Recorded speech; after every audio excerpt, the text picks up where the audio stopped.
Bermuda triangle नाम तो सुना ही होगा आपने। एक ऐसी जगह जहां रहस्यमय तरीके से जहाज गायब हो जाते हैं, ऐसी जगह जहां कंपास काम करना बंद कर देता है, ऐसी जगह जहां अब तक हजारों लोगों की मौत हो चुकी है, लेकिन कोई नहीं जानता ऐसा होने के पीछे असल वजह क्या है। कोई कहता है यहाँ भूतों का डेरा है, तो कोई कहता है यहाँ एलियंस का ठिकाना है, लेकिन आज तक कोई भी इस मिस्टीरियस लैंड की गुत्थी को सुलझा नहीं सका है। आखिर यह बरमूडा ट्रायंगल क्या है और इसका रहस्य क्या है, चलिए इसकी मिस्ट्री और हिस्ट्री दोनों को समझने की कोशिश करते हैं। दोस्तों, Bermuda triangle north Atlantic ocean में स्थित एक रहस्यमय स्थान है। इसे डेविल्स ट्रायंगल के नाम से भी जाना जाता है, क्योंकि यहाँ जो भी कोई पहुंचा है वो वापस नहीं लौटा, फिर चाहे वो कोई जहाज हो या इंसान। कहते हैं यहाँ सब कुछ इतने रहस्यमय तरीके से गायब होता है कि किसी को कुछ पता नहीं चलता। जिसने भी इस ट्रायंगल के करीब जाने की कोशिश की वो हमेशा के लिए रहस्य बन गया। बड़े हैरत की बात है कि यहाँ पिछले 100 सालों में रहस्यमय तरीके से करीब 75 हवाई जहाज और 100 से ज़्यादा छोटे बड़े जहाज गायब हो चुके हैं और 1000 से ज़्यादा लोगों की मौत हो चुकी है। दरअसल ये एक वाटरी ट्रायंगल है जो फ्लोरिडा, बरमूडा और प्यूर्टो रिका के 3 छोर से मिलकर बनता है। हालांकि ये कितना बड़ा ट्रायंगल है ये पता लगाना मुश्किल है, लेकिन अनुमान के मुताबिक बरमूडा ट्रायंगल का कुल क्षेत्रफल लगभग 5 लाख स्क्वायर किलोमीटर है। इसे आप कुछ यूं समझ सकते हैं जैसे भारत के राजस्थान, महाराष्ट्र और मध्य प्रदेश के क्षेत्रफल को अगर मिला दिया जाए तो जितना एरिया बनता है इतना बड़ा ये खौफनाक ट्रायंगल है, या फिर यूं कहें कि इससे भी कहीं ज़्यादा बड़ा है। ज़्यादातर दुर्घटनाएं त्रिकोण के दक्षिणी सीमा के पास होती हैं, जो बहामास और फ्लोरिडा के पास स्थित है। बरमूडा ट्रायंगल के बारे में एक और ख़ास बात ये भी है कि ये ट्रायंगल निश्चित रूप से एक जगह पर स्थित नहीं है। इसका प्रभाव त्रिकोण क्षेत्र के बाहर भी महसूस किया जा सकता है। इसके इतिहास पर नजर डालें तो सबसे पहले 1945 में अमेरिकी नौसेना के 5 टॉर्पीडो बॉम्बर विमानों ने फ्लोरिडा से पूर्व की ओर उड़ान भरी थी। इस मिशन को फ्लाइट 19 कहा जाता है। इसमें पायलट समेत 14 क्रू मेंबर सवार थे। सब कुछ ठीक चल रहा था, फिर अचानक इनके कंपास में कुछ प्रॉब्लम्स होने लगती हैं और कुछ ही देर में इसने भी काम करना बंद कर दिया था। अब यहाँ सबसे बड़ी समस्या खड़ी हो गई कि इन्हें अपना एक्चुअल पोजीशन का पता नहीं चल रहा था, साथ ही किसी और से संपर्क करने में भी दिक्कत हो रही थी। इस तरह दिन से रात हो गई और ये 5 विमान हमेशा के लिए लापता हो गए, जिनमें कुल 14 लोग शामिल थे। आज तक कोई नहीं जान सका कि ये जहाज़ कहाँ है और उन लोगों के साथ क्या हुआ। फ्लाइट 19 की तहकीकात के लिए एक सर्च एंड रेस्क्यू मरीन विमान को भेजा गया, जिसमें कुल 13 क्रू मेंबर सवार थे, लेकिन बदकिस्मती से ये भी फ्लाइट 19 की तरह ही गायब हो गया। इसके बाद बरमूडा को लेकर एक सनसनी फैल गई, लेकिन क्या आप जानते हैं कि तब बरमूडा ट्रायंगल के बारे में कोई नहीं जानता था, इसलिए उस वक्त तक इसका नाम भी नहीं रखा गया था। लेकिन इन दोनों जहाज़ों के लापता होने के बाद इस इलाके को बरमूडा ट्रायंगल का नाम दे दिया गया। बरमूडा ट्रायंगल को खोजकर्ताओं ने एक मिस्टीरियस ट्रायंगल बताया है, क्योंकि यहाँ जाने वाले जहाज और उनमें सवार लोग बड़े ही रहस्यमय तरीके से गायब हो जा रहे थे।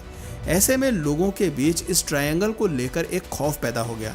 लोग यहाँ जाने से कतराने लगते थे। बताते हैं कि 1945 से पहले भी बरमूडा ट्रायंगल में कई जहाज गायब हो चुके थे, जैसे 1872 में मैरी सेलेस्ट, 1881 में एलन ऑस्टिन और 1918 में यूएसएस साइक्लोप्स। सबसे पहले आपको मैरी सेलेस्ट का किस्सा सुनाते हैं। मैरी सेलेस्ट एक ऐसा व्यापारिक जहाज था जो बरमूडा ट्रायंगल में लापता हो गया था। दरअसल मैरी सेलेस्ट एक अमेरिकन मर्चेंट ब्रिगेटाइन थी जिसने न्यूयॉर्क से जिनेवा के लिए उड़ान भरी थी, लेकिन वो वहां पहुंच ही नहीं सकी। 5 दिसंबर 1872 को ये जहाज अटलांटिक महासागर के आसपास पाया गया। कुछ लोगों का कहना था कि इस जहाज को समुद्री लुटेरों ने लूट लिया होगा, लेकिन जब इसकी जांच की गई तो चौंकाने वाली बातें सामने आई। जहाज में सारा सामान सही सलामत रखा था, पर जहाज में ना तो कोई सवारी थी और ना ही जहाज कर्मी। ऐसे में सवाल उठता है कि अगर इस जहाज को सच में समुद्री लुटेरों ने लूटा होता तो इसमें रखा कीमती सामान नहीं मिलता, इसलिए ये जहाज एक अनसुलझी पहेली बनकर रह गया।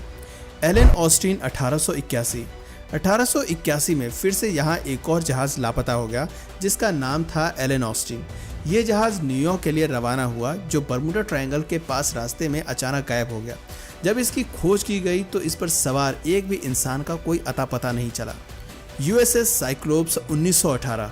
यूएसएस साइक्लोप्स नामक जहाज प्रथम विश्व युद्ध से कई सालों तक यूनाइटेड स्टेट्स नेवी के लिए 4 प्रोटियस क्लास कॉलिट्स में से एक था। 1 जनवरी 1918 तक यूएस के पूर्वी समुद्री तट की रक्षा में लगा था। इसे खास तौर से ईंधन आपूर्ति के लिए ही रखा गया था।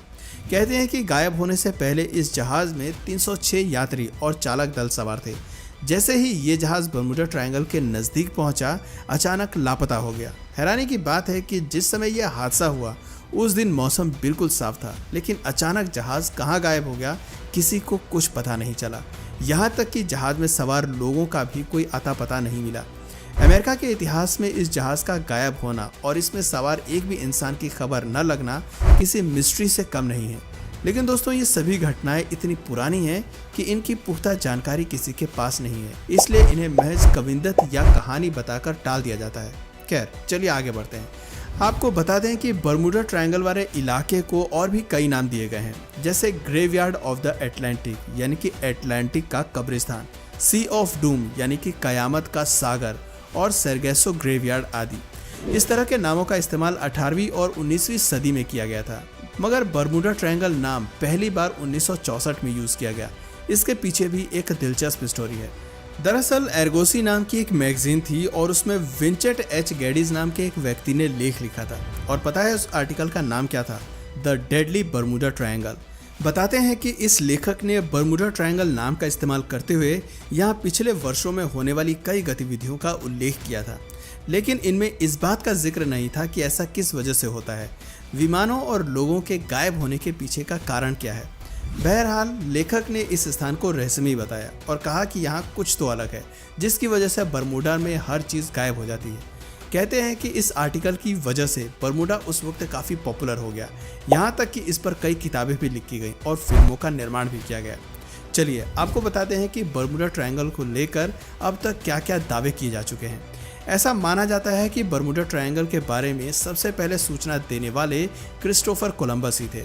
कोलंबस ही वो पहले शख्स थे जिनका सामना बर्मुडा ट्रायंगल से हुआ था। उन्होंने अपने लेख में इस त्रिकोण में होने वाली गतिविधियों का जिक्र करते हुए लिखा है कि जैसे ही वो बर्मुडा त्रिकोण के पास पहुंचे, उनके कंपास ने काम करना बंद कर दिया। इसके बाद क्रिस्टोफर कोलंबस को आसमान में एक रहस्यमयी आग का गोला दिखाई दिया जो सीधा समुद्र में जा गिरा।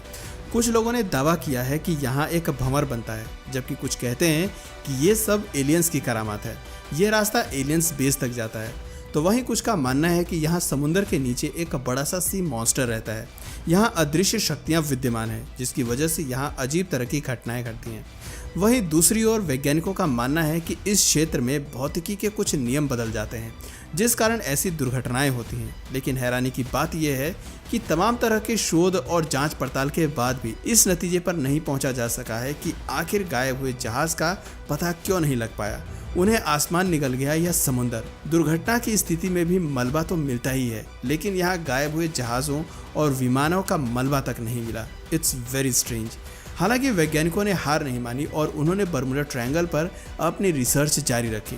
ताज़ा रिसर्च के मुताबिक एरेक्टिक वेदर पैटर्न्स और एनवायरमेंटल फैक्टर्स की वजह से भी बर्मुडा में इस तरह की गतिविधियां हो सकती हैं।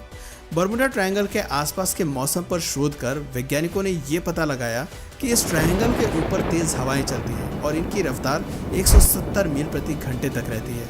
जब कोई जहाज इस हवा की चपेट में आता है तो अपना संतुलन खो बैठता है, जिसके कारण उनका एक्सीडेंट हो जाता है और विमान लापता हो जाते हैं। जहाज़ों के लापता होने की दूसरी प्रमुख वजह है तूफान। शोध से पता चला है कि सबसे ज़्यादा तूफान इसी इलाके में आते हैं, जिसके कारण जहाज़ों का लापता होना आम है। वैज्ञानिकों का ये भी कहना है कि बर्मुडा ट्रायंगल में जारी चीज़ों को अपनी तरफ खींचने की ताकत बादलों की हेक्सागोनल शेप की वजह से आती है।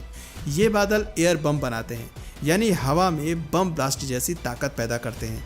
इस तरह बादल और तेज़ हवाएं मिलकर जब जहाज़ से टकराती हैं तो उन्हें खींचकर समुद्र के तल में ले जाती हैं।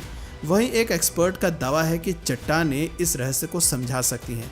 चैनल 5 की documentary secret of the Bermuda triangle में एक मिनरल एक्सपर्ट निक हचिंग्स ने बताया है कि बर्मुडा मूल रूप से एक समुद्री पर्वत है। ये पानी के नीचे का ज्वालामुखी है जो 30 मिलियन साल पहले से सक्रिय था, लेकिन अब ये नष्ट हो चुका है और वहाँ सिर्फ ज्वालामुखी के शीर्ष बचे हैं। हमारे पास उनके नमूने हैं जिनमें मैग्नेटाइट है। ये धरती पर नेचुरल पाया जाने वाला सबसे अधिक चुंबकीय पदार्थ है। हचिंग्स ने आगे बताया कि उससे मिली चट्टानों के टुकड़े और एक कंपास को लेकर हमने एक प्रयोग किया था। जब चट्टान के टुकड़ों को समतल पर रखा गया और उस पर कंपास घुमाया गया तो उसकी सुई बहुत तेजी के साथ घूमने लगी। ऐसा इसलिए हुआ क्योंकि चट्टानों में मैग्नेटाइट है। हचिंग्स का कहना है कि आप बस बरमूडा को पार करने वाले प्राचीन नाविकों की कल्पना कर सकते हैं। इसके अलावा National Oceanic and Atmospheric Administration का कहना है कि there is no evidence that mysterious disappearance occur with any greater frequency in the Bermuda Triangle than in any other large well travelled area of the ocean. इसका मतलब है कि इस बात का कोई सबूत नहीं है कि बरमूडा ट्रायंगल में विमान और जहाज गायब हो जाते हैं। बरमूडा में हम जो रहस्यमय गतिविधियां देखते हैं वो हमें दूसरे समुद्री इलाकों में भी देखने को मिलती हैं। अंतर केवल इतना है कि हमने उन पर ज़्यादा फोकस नहीं किया है। इसी के साथ एक तर्क ये भी दिया गया है कि बरमूडा ट्रायंगल एक हेवीली ट्रैफिक्ड एरिया है। यहाँ जहाज़ों और हवाई जहाज़ों का बहुत ज़्यादा आवागमन होता है, इसलिए यहाँ घटनाएं होने की संभावनाएं बढ़ जाती हैं। इस तरह कुल मिलाकर बरमूडा ट्रायंगल मिस्ट्री की रियलिटी ये है कि इन तमाम मिस्ट्रीज़ का बरमूडा से कोई लेना देना नहीं है। बरमूडा का सिंपल सा फैक्ट है कि यहाँ तेज़ हवाएं चलती हैं, तेज़ तूफान आते हैं और ट्रैफिक का हैवी लोड होने की वजह से यहाँ इस तरह की घटनाएं घटना आम है। उम्मीद करते हैं आपको ये जानकारी पसंद आई होगी। दोस्तों, आप बरमूडा ट्रायंगल को एक मिस्टीरियस या एक नॉर्मल जगह मानते हैं? नीचे कमेंट सेक्शन में ज़रूर बताइए। और अगर इस वीडियो से आपको कुछ नया जानने या सीखने को मिला या फिर इंटरेस्टिंग लगा तो प्लीज़ इस वीडियो को एक लाइक करके अपने फ्रेंड्स और फैमिली में से ज़रूर शेयर करें। और यदि आप इस चैनल पर नए हैं तो प्लीज़ इस चैनल को सब्सक्राइब करके बेल नोटिफिकेशन आइकन को ऑन कर लीजिए ताकि हमारे आने वाले वीडियोज़ आप मिस न करें। मिलते हैं फिर किसी वीडियो में नए टॉपिक के साथ, तब तक के लिए नमस्कार।